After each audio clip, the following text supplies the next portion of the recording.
You're watching Let's Chat. How to Sue the Klan documents one of the most famous civil rights cases in our nation's history. It's so exciting to be here today with the director of this documentary, my friend John Beater. Thank you so much for coming on. So good to see you. I'm so proud of you, all you've done. Thanks so much, Andy. It's good to see you again. Glad to be here. Thank you. So how did you first hear about this story? You know, I first heard about it actually on Facebook. I just saw a Facebook post from a woman named Carmen Davis, who many folks know in the city, and she was just sharing local history. And I think she had been doing this for a few years, hoping someone would see it. And I saw it, which led me on this path of meeting others who have been trying to document this story for almost 40 years now, but there hadn't been a film, so that seemed like a good idea to pursue. It's such a famous case. Why do you think this has never been created before?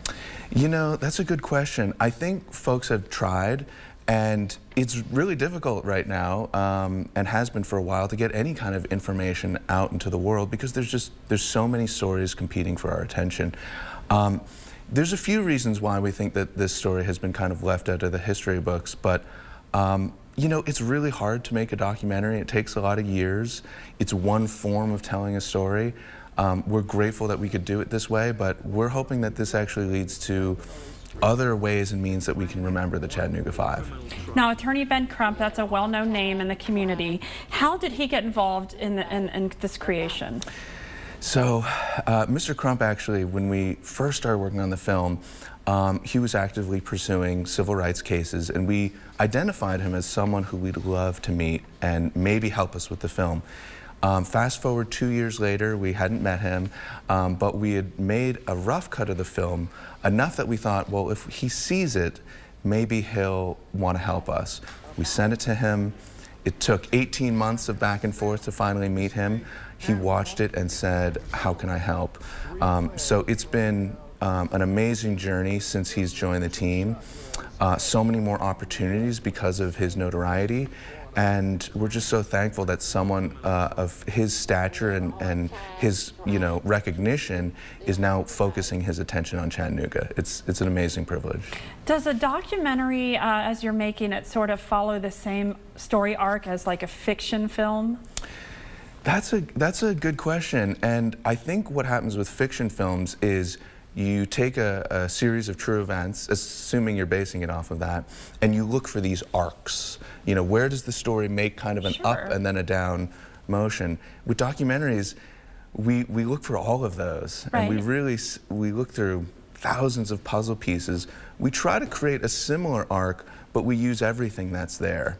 I think Hollywood gets the ability to narrow in on maybe a specific moment or event. Right. Right. They can change things and add things where you have to stick to, you know, reality.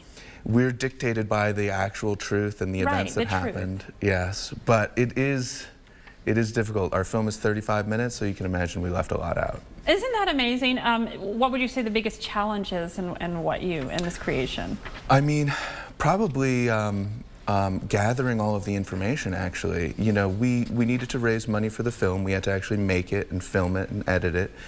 But so much was lost after 40 years. You know, no one kept a really good record of what happened to the women.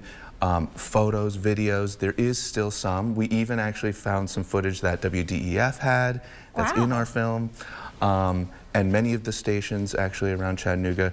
But finding that information was very difficult. We found much of it, but there's still more to be uncovered. Some of it's been lost, but we hope we found as much as we could. Can you give us, this might be hard, a 30-second tease of what takes place to anyone that might not be familiar with this case? Absolutely, absolutely. So in 1980, 3 Klansmen drove down 9th Street, which is now East MLK, and they shot at 4 women who were standing waiting for a cab. And they drove up the street and shot at another woman who was just tending to her garden in her front yard. The Klansmen were quickly arrested. People assumed that there would be justice, but unfortunately a criminal trial acquitted 2 of the men.